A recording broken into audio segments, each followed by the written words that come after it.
अब हम सीखते हैं कि रिएक्शन को हम बैलेंस कैसे करेंगे। ठीक है, कोई भी केमिकल रिएक्शन है, केमिकल इक्वेशन की फॉर्म में हमारे सामने दिया है, तो हम उसको कैसे बैलेंस करेंगे। तो बैलेंस करने का मतलब क्या होता है, यहाँ पे देखिए, आप balance chemical equation has an equal number of atoms different element in both reactant and the product side. मतलब जो कोई भी एलिमेंट हमने इस्तेमाल किया है उसका रिएक्टेंट और प्रोडक्ट दोनों में नंबर ऑफ एटम जो है वो सेम होना चाहिए, और जब नंबर ऑफ एटम सेम हो जाएगा तो हम कहेंगे रिएक्शन बैलेंस हो गया। तो रिएक्शन को बैलेंस करने के दो मेथड्स हम लोग सीखेंगे। एक है ट्रायल एंड एरर मेथड, ठीक है, also known as hit and trial method. Trial and error को हिट एंड ट्रायल बोलते हैं। और दूसरा मेथड है अलजेब्रिक मेथड, ठीक है, by assuming coefficient of reactant and product, commonly term as ABCD method. ABCD method को इसको नॉर्मली हम लोग बोलते हैं, ठीक है, एबीसीडी मेथड। ठीक है, तो दो मेथड है हमारे सामने। ठीक है, अब पहला मेथड जो है ट्रायल एंड एरर मेथड, इसमें हम क्या करते हैं, तो इसमें बेसिकली हम रैंडमली मान लेते हैं, ऐसे एज्यूम करते जाते हैं रैंडमली कि भाई मानते हैं इसका इतना मॉलिक्यूल रिएक्ट करेगा, तो फिर उसके बाद नंबर ऑफ एटम को देखते हैं दोनों साइड में कितना होगा। फिर कोई एक, मान लीजिए किसी एक एलिमेंट के नंबर ऑफ एटम को हम बराबर करते हैं, फिर दूसरा देखते हैं वो बराबर है कि नहीं, फिर उसको बराबर करते हैं, और ऐसे प्रोसेस को रिपीट करते रहते हैं जब तक कि हमारा सबका नंबर ऑफ एटम, जितने भी एलिमेंट इन्वॉल्व है रिएक्शन में, सबका नंबर ऑफ एटम जो है वो इक्वल नहीं हो जाता। देखते हैं, सीखते हैं मेथड में कैसे करते हैं। ठीक है, तो हमारे सामने एक रिएक्शन है, N2 plus H2 gives NH3, यानी कि nitrogen gas reacts with hydrogen gas, it forms ammonia. ठीक है, अमोनिया गैस। ठीक है, अब इसमें हम करते हैं क्या है कि एक टेबल बना लेते हैं। ठीक है, एक टेबल बना लेते हैं, और टेबल बनाने के बाद में इस टेबल में क्या क्या मेंशन करते हैं हम। इस टेबल में पहले तो ये मेंशन कर देते हैं कि कौन कौन से एटम इस रिएक्शन में इन्वॉल्व हैं। देखिए क्या क्या लिखते हैं इस टेबल में हम लोग इस टेबल में लिखते हैं, ठीक है, टाइप ऑफ एलिमेंट, मतलब कि कौन कौन से एलिमेंट इस रिएक्शन में इन्वॉल्व है। ठीक है, number of atoms in reactant, और फिर number of atoms in product. इसका क्या मतलब है, तो बताइए इसमें कौन कौन से एटम इन्वॉल्व है। तो देखिए इसमें एक तो नाइट्रोजन इन्वॉल्व है, और एक क्या इन्वॉल्व है, हाइड्रोजन। बस दो ही एलिमेंट इसमें इन्वॉल्व है। और नंबर ऑफ एटम मतलब है नाइट्रोजन के नंबर ऑफ एटम रिएक्टेंट में कितने हैं। तो अगर ध्यान से देखेंगे तो सर यहाँ पे N2 है, और एक N2 मॉलिक्यूल में दो नाइट्रोजन के एटम है, तो हम कहेंगे कि सर दो नाइट्रोजन के एटम इन्वॉल्व है। और हाइड्रोजन के कितने एटम इन्वॉल्व है, तो उसके भी दो एटम इन्वॉल्व है। अगर रिएक्टेंट में देखें, यहाँ पे देखिए हाइड्रोजन के दो एटम इन्वॉल्व है। अगर प्रोडक्ट की बात करें दैट इज NH3, तो इसमें नाइट्रोजन का कितना एटम है, एक एटम है, हाइड्रोजन का कितना एटम है, थ्री एटम है। अब ये टेबल बनाने के बाद में जब आपने इतना लिख लिया, सारा इन्फॉर्मेशन मेंशन कर दिया आपने, इसके बाद आपका काम ये होता है कि अब आप रैंडमली ऐसे ही मॉलिक्यूल नंबर को डिसाइड करिए और बैलेंस करना शुरू करिए। अब इसके लिए बैलेंसिंग के लिए आप किसी एक एटम को उठा के पहले बैलेंस करेंगे, मतलब किसी एक एलिमेंट के एटम को उठा के बैलेंस करेंगे। अच्छा, तो इसके लिए एक आपको एक तरीका बताया जाएगा कि सबसे पहले हम कोशिश करते हैं मेटल्स के जो एलिमेंट है, जो मेटल की फॉर्म में होते हैं एलिमेंट्स, उनके एटम को बैलेंस करें, उसके बाद नॉन मेटल को, उसके बाद ऑक्सीजन को, उसके बाद हाइड्रोजन को। जब हम इस ऑर्डर में बैलेंस करना स्टार्ट करेंगे तो रिएक्शन क्विकली बैलेंस होगा, और ज़्यादा हमको उसमें प्रॉब्लम नहीं आएगी रिएक्शन को बैलेंस करने में। अदरवाइज आप उठा किसी भी एलिमेंट को सकते हैं करने के लिए, लेकिन फिर आप जो है चांसेस ये बनेंगे कि आप उसमें बहुत ज़्यादा पजल्ड हो जाए, तो जल्दी आपका इक्वेशन बैलेंस ना हो। तो देखते हैं यहाँ पे आपका जो मेटल है वो कौन सा है। तो यहाँ पे मेटल तो कुछ दिख नहीं रहा है। हाँ, हाइड्रोजन जो है डुअल नेचर का होता है, और प्योरली मेटल नहीं है। अच्छा, मेटल की बात बात करें तो किसका नंबर आता है, नॉन मेटल का, और नॉन मेटल इसमें नाइट्रोजन हमको क्लियरली दिख रहा है। तो हम कोशिश ये करते हैं कि पहले नाइट्रोजन के एटम को बैलेंस करते हैं। तो अगर आपका रिएक्टेंट में दो एटम है और प्रोडक्ट में कितना है, एक ही एटम है, तो हम करेंगे क्या, यहाँ पे 2 से मल्टीप्लाई कर देंगे तो नाइट्रोजन के एटम बैलेंस हो जाएंगे। और जैसे यहाँ 2 से मल्टीप्लाई करेंगे, इसको राउंड करेंगे, और राउंड करने के बाद यहाँ पे क्या लिख देंगे, 2। अब देखिए तो यहाँ पे नाइट्रोजन के 2, यहाँ पे हाइड्रोजन, इधर प्रोडक्ट में भी 2 और रिएक्टेंट में भी 2, तो नाइट्रोजन के तो एटम तो बैलेंस हो गए। बट इसको बैलेंस करते समय हमने क्या देखा कि हाइड्रोजन के एटम प्रोडक्ट में कितने हो गए, 2 3 जा 6 हो गए। तो इसको भी राउंड करेंगे और यहाँ हम करेंगे 6। ठीक है, यानी कि जो पहला स्टेप हमने किया उसमें आपका जो बेसिकली कह सकते हैं कि नाइट्रोजन तो बैलेंस हो गया, लेकिन हाइड्रोजन में जो है नंबर ऑफ आइटम्स बढ़ गए। कितने हो गए? 6। तो अब यहाँ पे ध्यान से देखिए, तो आपको ये दिखिएगा कि आपका जो हाइड्रोजन का जो एटम है प्रोडक्ट में इस बार 6 है, और यहाँ पे रिएक्टेंट में 2 है। तो नाइट्रोजन तो हमने बैलेंस कर दिया। अब हमारा टारगेट क्या है कि जो बचा हुआ एलिमेंट है उसको बैलेंस करना, और बचे हुए एलिमेंट में क्या आता है? हाइड्रोजन। तो यहाँ पे नॉन मेटल के बाद में ऑक्सीजन को बैलेंस करना। ऑक्सीजन इसमें है नहीं, तो ऑक्सीजन के बाद में हाइड्रोजन आता है, हाइड्रोजन को बैलेंस करते हैं। ठीक है, हाइड्रोजन 2 है, यहाँ पे 6 है प्रोडक्ट में, रिएक्टेंट में 2 है। ऐसा क्या करें कि ये भी 6 हो जाए? तो हमको मल्टीप्लाई कर देना रहेगा यहाँ पे 3 से, और ये क्या हो जाएगा? 6। तो अगर ये 6 हो जाएगा तो इसको हम ये करेंगे, इसको 2 राउंड बनाइएगा यहाँ पे, और यहाँ पे लिख दीजिएगा 3। ऐसा क्यों कर रहे हैं? इससे ये पता चलता है, एक सर्किल मतलब जो हमने पहला स्टेप लिया था जिसमें हमने बैलेंस किया एटम्स को, उसमें क्या क्या एटम्स में चेंज आया। मतलब बैलेंस तो हमने नाइट्रोजन को किया था, लेकिन चेंज हाइड्रोजन में भी आ गया था। तो इसको एक सर्किल, यहाँ पे देखिए एक सर्किल कर दिया हमने इसके ऊपर, यानी कि पहले स्टेप में ही इसके नंबर ऑफ एटम में चेंज आ गया। यहाँ पे 2 सर्किल करने का मतलब ये है कि हमने जो दूसरा स्टेप इन्वॉल्व किया इसमें हमने 3 से मल्टीप्लाई किया, और 3 टू जा 6। अच्छा, यहाँ देखिए एक गड़बड़ है, यहाँ 3 टू जा 6 हो जाएगा, यहाँ पे 3 है ना, तो जब मल्टीप्लाई होगा 3 टू जा 6, तो यहाँ पे 6 हो गया, और अब नंबर ऑफ एटम बराबर हो गए। तो अब सिंपली हम ये देख लिया कि हमने नंबर ऑफ एटम को बराबर कर दिया, और वो नंबर ऑफ एटम क्या है? नंबर ऑफ एटम ये है। अच्छा, यहाँ पे 3 से किया हमने, यहाँ पे आगे, यहाँ 3 से नहीं करना, हाइड्रोजन में करना ना 3 से। ठीक है, तो ये चीज़ ध्यान रखिएगा, हाइड्रोजन के आगे आएगा 3। ओके, ठीक। तो देखिए, हम हाइड्रोजन को बैलेंस कर रहे थे ना, नाइट्रोजन के आगे नहीं आएगा। तो आप क्या आ गया? 2NH3। ठीक है, इसको हम रेड्स करते हैं जहाँ पे हमने बैलेंस किया। यहाँ पे 2 आया है, यहाँ पे 3 आया है, यानी कि आपका जो है रिएक्शन अब क्या हो गया? बैलेंस हो गया। कैसे बैलेंस हो गया? तो N2 + 3H2 गिव्स 2NH3। अब देखिए, नंबर ऑफ एटम रिएक्टेंट और प्रोडक्ट में दोनों बराबर होगा। कैसे? नाइट्रोजन के 2 एटम, यहाँ पे एक एटम, एक मॉलिक्यूल में अमोनिया के एक एटम है, तो 2 मॉलिक्यूल में 2 एटम हो जाएगा। किसका? नाइट्रोजन का। हाइड्रोजन की बात करें तो एक मॉलिक्यूल में 2 है, 3 मॉलिक्यूल में टोटल 6 हो जाएगा, और इसमें एक मॉलिक्यूल में 3 है, तो 2 मॉलिक्यूल में टोटल 6 हो जाएगा। तो सारे एटम्स, नंबर ऑफ एटम्स बराबर हो गए एलिमेंट के, और इस तरह से ट्रायल एंड एरर मेथड से हमने बैलेंस कर दिया किसको? Chemical equation. चलिए एक एग्जांपल इसमें और हम लोग सीखते हैं। ठीक है, एक और करते हैं। जैसे यहाँ पे रिएक्शन है, देखिएगा Fe + H2 gives Fe3O4 + H2। तो इसको हम लोग बैलेंस करते हैं ट्रायल एंड एरर मेथड से। पहले तुम केमिकल इक्वेशन लिख लेंगे, Fe + H2O gives Fe3O4 + H2। ठीक है,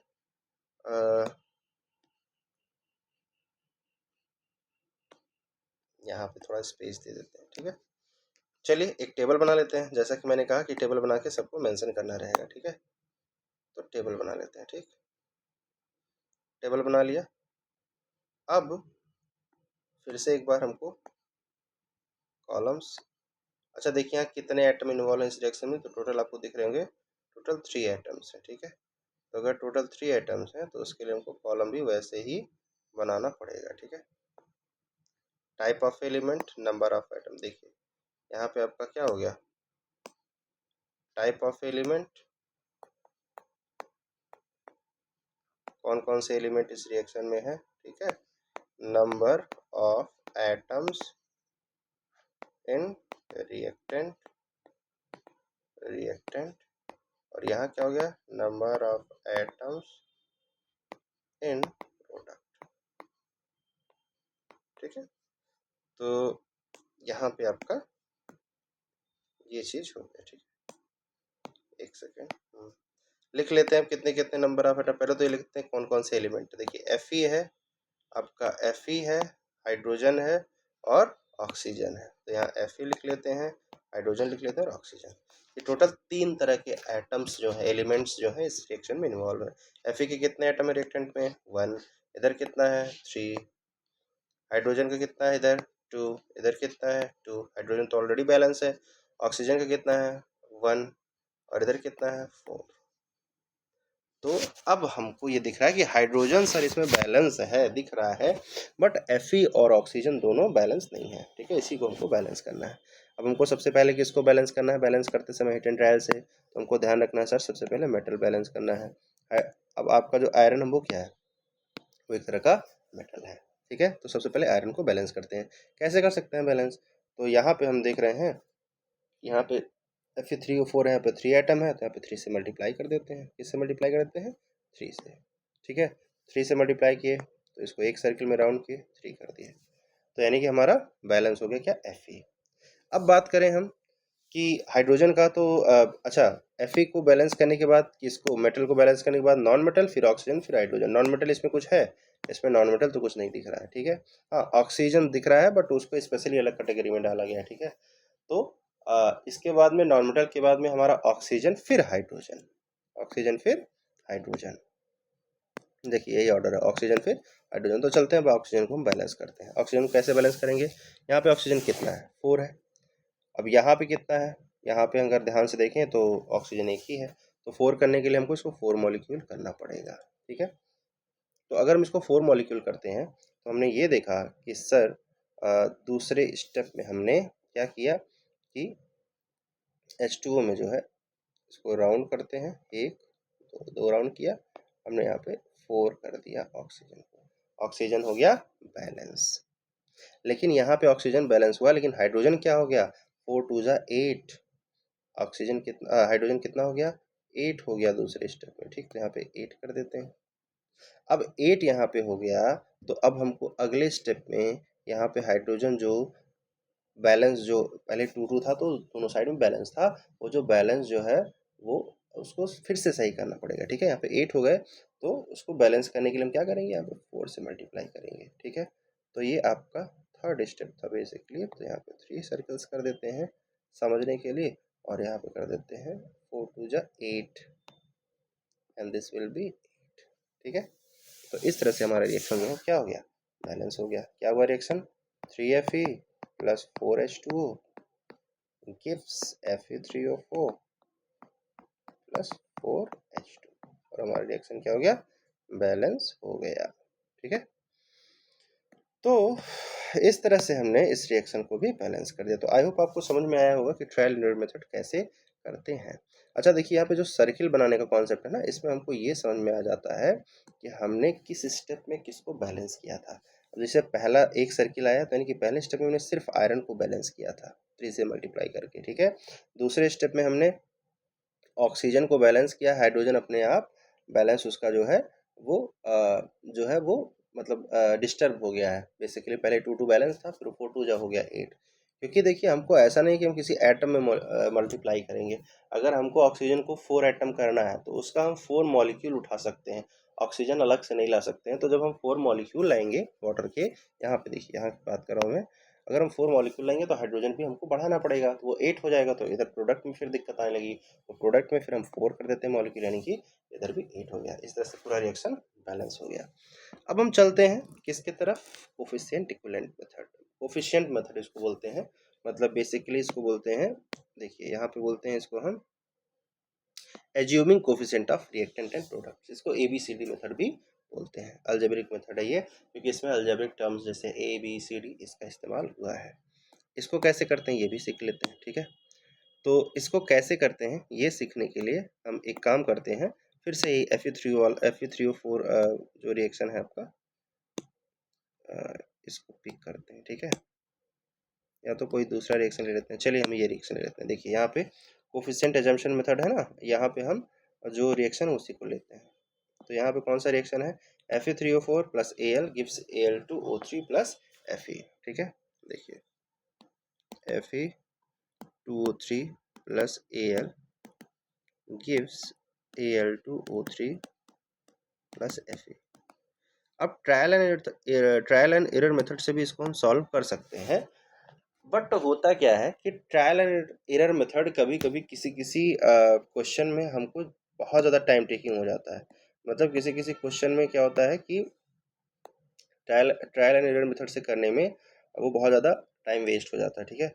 और कोफिशिएंट क्या है, थोड़ा सा लेंदी तो है, बट ये है कि इसका जो है लेंदी होने के साथ में ये है कि आंसर ज़रूर आता है, ठीक है। मतलब कहने का मतलब ये है कि टाइम टेकिंग है, बट ये है कि आपको आंसर मिल जाना है। और ट्रायल एरर में क्या होता है कि कभी कभी टाइम वेस्ट ज़्यादा हो जाता है, हम डिजायर्ड रिजल्ट पे भी पहुंच नहीं पाते हैं। तो कम से कम ये भी मेथड सीख लीजिए, जहाँ जैसा आपको सुटेबल पड़ेगा बैलेंस करने में उसका यूज करना रहेगा। ठीक है, हमने कॉलम बना लिया। ठीक, कॉलम इसमें भी बनेगा। ठीक, तो क्या होगा, टाइप ऑफ एलिमेंट, कौन कौन से एलिमेंट हमने यूज किए हैं, टाइप ऑफ एलिमेंट्स। इस रिएक्शन में कौन कौन से एलिमेंट जो है वो पार्टिसिपेट किए हैं।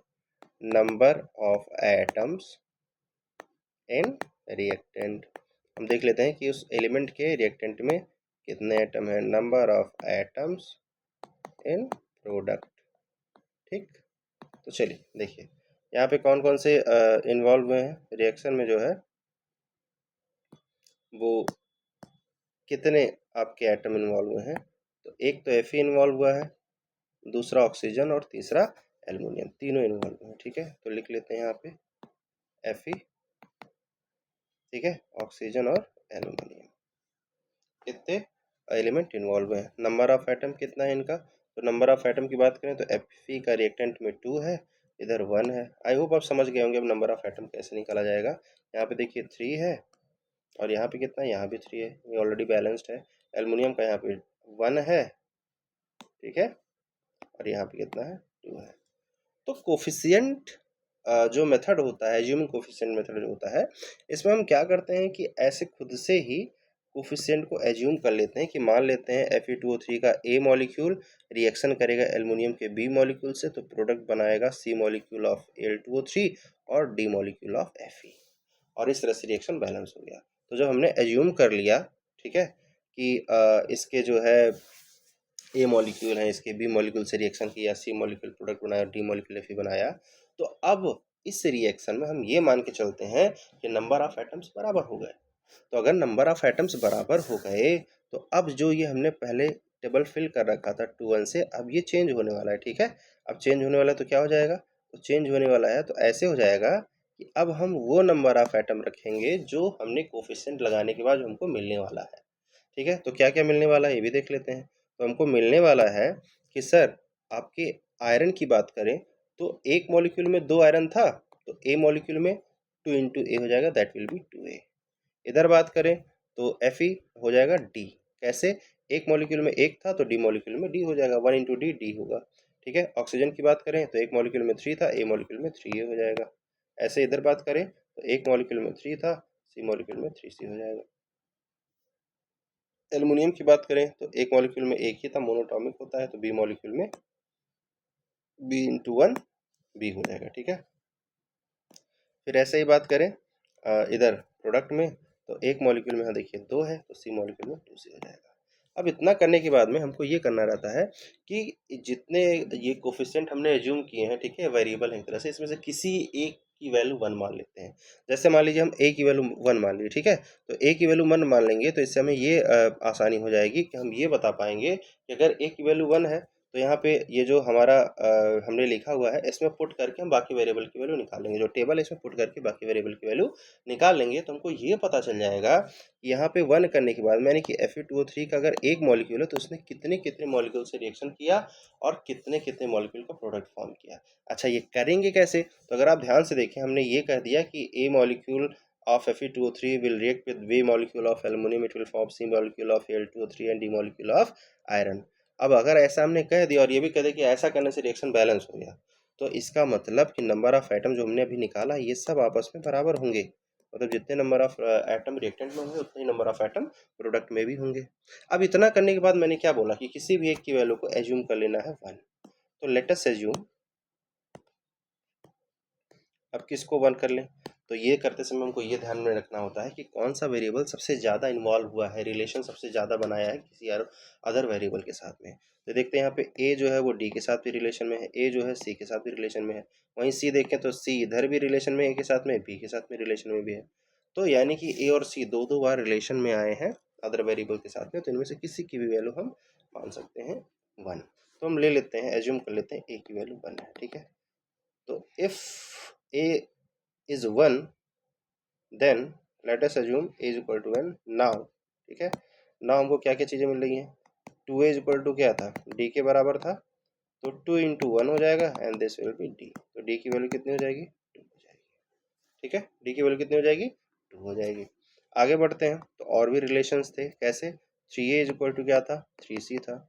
ए की वैल्यू हमने कितनी मानी है? 1 मानी है। This is equal to 3c। 3 3 cancel out हो गया, सी की वैल्यू 1 हो गई। Again moving further, b is equal to क्या था? 2c था। अभी हमने c की वैल्यू 1 निकाला तो यहाँ पे पुट कर देते हैं and this will B 2 into 1 and b will be 2। इसका मतलब हमने d की वैल्यू फाइंड कर ली, c की वैल्यू फाइंड कर ली और b की वैल्यू फाइंड कर ली। और a की वैल्यू तुमने पहले ही फाइंड कर रखा था 1।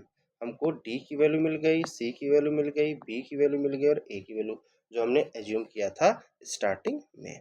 तो अब इससे हमको क्या फ़ायदा मिल रहा है? इससे हमको क्या चीज़ देखने को मिल रहा है? इससे हमको ये चीज़ देखने को मिल रहा है कि हम अब रिएक्शन को जैसे ए और बी की वैल्यू फाइंड किया अकॉर्डिंगली पुट कर देते हैं। ए की वैल्यू हमने 1 माना था तो हो जाएगा Fe2O3। यहाँ पे देखिए Fe2O3 प्लस बी की वैल्यू कितनी आई है? 2 प्लस 2Al गिव्स सी की वैल्यू कितनी आई? 1। तो यहाँ पे लिखने की जरूरत नहीं रहती है 1 को, प्लस डी की वैल्यू आई है 2Fe। अब अगर ध्यान से आप इस रिएक्शन को देखें, किस रिएक्शन को? इस रिएक्शन को जो मैंने अभी लिखा है, तो इसमें नंबर ऑफ एटम आपको जो है वो सेम देखने को मिलेगा। देखिए अगर आप ध्यान से देखेंगे तो नंबर ऑफ एटम सेम देखने को मिलेगा। देखिए आयरन का क्या है, यहाँ पे देखिए आयरन का 2 एटम, यहाँ पे भी 2 एटम। ठीक है, ऑक्सीजन का इधर 3 एटम, इधर 3 एटम, एल्युमिनियम का 2 एटम 2 एटम। और इस तरह से हमारा रिएक्शन जो है वो एज्यूमिंग कोफिशिएंट मेथड या फिर ABCD मेथड से हमने क्या कर दिया? बराबर कर दिया। ठीक है, मतलब रिएक्शन को, केमिकल इक्वेशन को बैलेंस कर दिया। तो आई होप ये मेथड समझ में आया होगा। एक रिएक्शन को और बैलेंस कर लेते हैं इस मेथड से, तो ये चीज़ और ज़्यादा क्लियर हो जाएगी। ठीक है, तो अगला जो रिएक्शन हम लोग देखते हैं वो आपका ये है, CH4 plus O2 gives CO2 plus H2। Reaction हमने लिख लिया। अब मान लेते हैं कि इसके ए मॉलिक्यूल रिएक्शन करेंगे इसके बी मॉलिक्यूल से, बनाएंगे इसके सी मॉलिक्यूल और इसके डी मॉलिक्यूल, और रिएक्शन बैलेंस हो गया।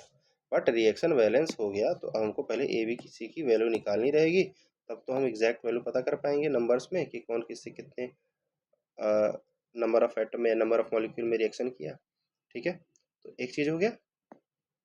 फिर से हम टेबल बना लेते हैं। टेबल में क्या करेंगे? टेबल में टाइप ऑफ एलिमेंट, ठीक है, number of atoms in reactant, number of atoms in product. ठीक है, टाइप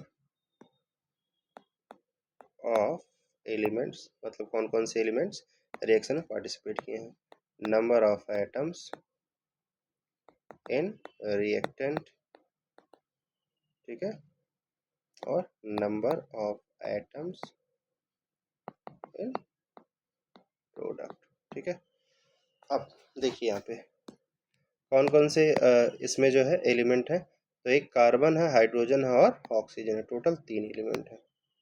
कौन कौन से हैं?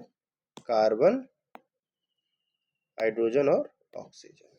ठीक है, अब कार्बन जो है उसके कितने एटम इन्वॉल्व है इस रिएक्शन में? तो हमने ए से यहाँ पे कोफिशिएंट ए लगाया है ना, ए मॉलिक्यूल माना है ना, और एक में 1 है तो ए मॉलिक्यूल में कितना हो जाएगा? 1 into C, that will be A. ऐसे ही प्रोडक्ट में सी, हाइड्रोजन का 4a, इधर कितना हो जाएगा? 2d, और इधर ऑक्सीजन का 2b और इधर 2c। आई होप समझ में आ गया होगा आपको कि ये कैसे अपने लिखा हुआ है। ठीक है, सभी नंबर ऑफ एटम्स को कैसे लिखा हुआ है। अब सिंस हमने कह दिया कि इतना इतना मॉलिक्यूल रिएक्शन करें तो रिएक्शन बैलेंस हमने एज्यूम कर लिया, तो ये नंबर ऑफ एटम्स बराबर होने चाहिए। ठीक, अब नंबर ऑफ एटम बराबर हो गए तो इसमें से किसी भी एक वेरिएबल की वैल्यू को क्या करना है? लेट अस अज्यूम 1 करना है। अब कौन से वेरिएबल को 1 करें? तो देखते हैं यहाँ पे ए जो है सी के साथ भी इन्वॉल्व है, ए जो है डी के साथ भी इन्वॉल्व है। यहाँ देखते हैं सी जो है ए के साथ भी इन्वॉल्व है, सी जो है बी के साथ भी इन्वॉल्व है। तो किसी की वैल्यू 1 ले लेते हैं। पिछली बार हमने ए की वैल्यू 1 लिया था, इस बार जो हम सी की वैल्यू 1 ले लेते हैं। ठीक है, तो सी इज इक्वल टू 1। नाउ अब हमने जो एक आपका रिलेशन है उसमें वैल्यू को पुट कर देना है। ठीक है, सी की वैल्यू 1 है तो 1 हो गया, ए की वैल्यू 1 आ गई। ठीक है, यहाँ पे 4a is equal to 2d था, ए अभी हमने 1 निकाला तो 4 इंटू 1 कर देंगे equal to 2d and d will be equal to 2। ठीक है, d will be equal to 2। Here 2b equal to 2c, c की वैल्यू हमने 1 ऑलरेडी माना ही था, तो यहाँ पे 2 इंटू 1 कर देते हैं, 2 cancel out, b equal to 1, यानी कि हमारे b की वैल्यू क्या आ गई 1, b की वैल्यू 1 आ गई, d की वैल्यू 2 आ गई, a की वैल्यू 1 आ गई, c की वैल्यू हमने एज्यूम किया था 1। अब हम रिएक्शन को लिख सकते हैं, कैसे लिख देंगे, तो रिएक्शन को लिख देंगे क्या, a की वैल्यू 1 है तो यहाँ पे CH4 ही रहेगा, ठीक है, CH4 प्लस b की वैल्यू कितनी है 1, O2 गिव्स, c की वैल्यू कितनी है 1, CO2 प्लस d की वैल्यू कितनी है 2, 2H2O। अब हम देखते हैं कि क्या हमारा रिएक्शन जो है वो बैलेंस हो गया, उसमें नंबर ऑफ एटम बराबर आ गए, तो देखते हैं ज़रा, ठीक है। कार्बन यहाँ एक एटम, ठीक, यहाँ पे कार्बन का एक ही एटम है, ठीक है, कार्बन तो बराबर हो गया। हाइड्रोजन 4 एटम्स, यहाँ पे 2 2 जा 4, ये भी बराबर हो गया। ऑक्सीजन 2 एटम्स, और यहाँ पे अगर हम ध्यान से देखें तो ऑक्सीजन में जो है 2 एटम्स और यहाँ 2 2 जा 4, यहाँ पे तो 4 आ गया, ये देखिए यहाँ पे कुछ गड़बड़ हुआ है, ठीक है।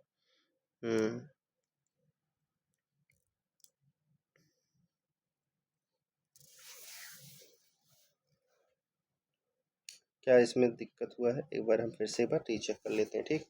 ए इज इक्वल टू सी था, ठीक है, सी की वैल्यू 1 था, यहाँ पे ए की वैल्यू 1 आ गई, 4 is equal to 2d, D की वैल्यू 2 आ गई, ठीक है, गुड। और यहाँ पे 2b is equal to 2c था, इसमें ऑक्सीजन में, ऑक्सीजन में 2b is equal to 2c। अच्छा एक चीज़ देखिए, यहाँ यहाँ थोड़ी सी दिक्कत हुई, इसीलिए देखिए गड़बड़ हुआ है। यहाँ पे देखिए 2c तो है, ठीक, 2c तो हमने यहाँ लिखा, लेकिन यहाँ पे तो है d, तो यहाँ पे प्लस d करना है हमको, और इसीलिए ये रिएक्शन देखिए, इसीलिए इस रिएक्शन में जो है वो दिक्कत आया है। अब यहाँ पर हमको d को भी मेंशन करना पड़ेगा, और d की वैल्यू हमने ऑलरेडी कितनी निकाल रखी थी, 2 निकाल रखा था, ठीक है। तो यहाँ देखिए एक चीज़, यहाँ पे इसको हटाते हैं हम, ठीक, देखिए कैसे, अरे भाई इस मॉलिक्यूल से हमको ऑक्सीजन का, देखिए इस मॉलिक्यूल से हमको ऑक्सीजन का 2c मिल गया, ठीक, एक सेकेंड, इस मॉलिक्यूल से हमको ऑक्सीजन में 2c मिल गया, और इससे भी तो d मिला है, तो यानी कि इधर रिएक्टेंट में 2c प्लस d है, तो यहाँ इस इक्वेशन में 2c प्लस d रखेंगे, और b की वैल्यू कितनी रखेंगे यहाँ पे, तो b की वैल्यू भी हमें नहीं पता, बट यहाँ पे हमको पता है 2 की, c की वैल्यू कितनी है 1 है, प्लस d की वैल्यू कितनी है 2 है, and this will be 2b is equal to 2 प्लस 2 4 and b is equal to 2। तो यहाँ पे हमको b की जगह पे क्या रखना पड़ेगा, 2 रखना पड़ेगा, ठीक है। तो यहाँ पे b की जगह 2 पुट कर देंगे। अब देखते हैं हम रिएक्शन बैलेंस हो चुका होगा, देखिए यहाँ b की वैल्यू 2 आ गई है, ठीक है। तो हम क्या करेंगे, देखते हैं यहाँ पे, अब ऑक्सीजन देखिए 2 2 जा 4, और यहाँ पे तो इधर से, तो इधर से 4 4 इक्वल हो गए। आई होप आपको ये भी प्रोसेस समझ में आया होगा। देखिए यहाँ पे इस तरह से लिखते हैं, यहाँ ऑक्सीजन इधर भी इन्वॉल्व है, इधर भी इन्वॉल्व है, तो इसको तो 2c हमने लिख ही दिया, 2 इंटू सी, इधर प्लस करके d भी लिखना पड़ेगा। तो आई होप आपको समझ में आया होगा ये मेथड, कोफिशिएंट जो है, एज्यूमिंग कोफिशिएंट या एबीसीडी मेथड। अब इस तरह से आपको रिएक्शन बैलेंस करना रहता है। वैसे जनरली रिएक्शन बैलेंस करने को आता नहीं है, देखिए यहाँ पे CH4 plus 2O2 gives CO2 plus 2H2। Generally आपका रिएक्शन बैलेंस करने को आता नहीं है, ठीक है। सीधे जब कोई आपको केस देगा, कोई इक्वेशन पता करने के लिए, तो सीधे कहेगा कि आप जो है वो ये बता दीजिए कि रिएक्शन को सीधे बैलेंस फॉर्म में लिखिए। तो या तो आप लर्न किए रहिए, जो भी रिएक्शन आप आगे लर्न करेंगे उसको बैलेंस फॉर्म में ही लर्न करेंगे, अदरवाइज फिर आपका टाइम वेस्ट होगा रिएक्शन को बैलेंस करने में। बट ये है कि अगर ऐसा ज़रूरत आन पड़े कि आपको बैलेंस करना है, तो आपको ये पता होना चाहिए। तो टोटल 2 मेथड है, एक है trial and error method balance करने का, और दूसरा मेथड है अलजेब्रिक मेथड, जिसको हम ABCD मेथड भी बोलते हैं, या एज्यूमिंग कोफिशिएंट मेथड भी बोलते हैं, ठीक है। तो आई होप आपको समझ में आया होगा। अब जो है आगे हम जो टॉपिक सीखेंगे, वो जो हमने कैरेक्टरिस्टिक्स की बात की थी कि कोई भी केमिकल रिएक्शन होता है तो हमको कौन कौन से ऑब्जर्वेशन मिलते हैं, तो उसके अंदर हम 2 2 3 3 एग्जांपल्स रिएक्शन के जो है वो सीखेंगे, देखेंगे, और उसको ऑब्जर्व करेंगे प्रॉपरली, ताकि जो आगे हम रिएक्शंस को देखें उसको अच्छे से समझ पाएँ, ठीक है। तो अभी हम आगे केमिकल रिएक्शन के जो कैरेक्टरिस्टिक्स हैं या ऑब्जर्वेशन जो उसमें आते हैं उसको सीखेंगे, ठीक है। तो चलते हैं उस तरफ।